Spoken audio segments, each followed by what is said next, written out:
ГСП онлайн. Городские новости сейчас.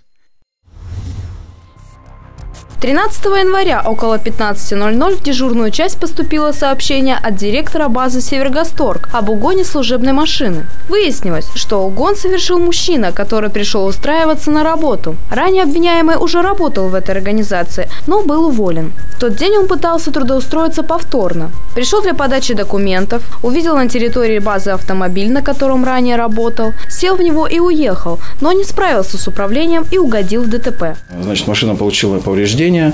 Попытался он с места происшествия скрыться, но был задержан сотрудниками полиции.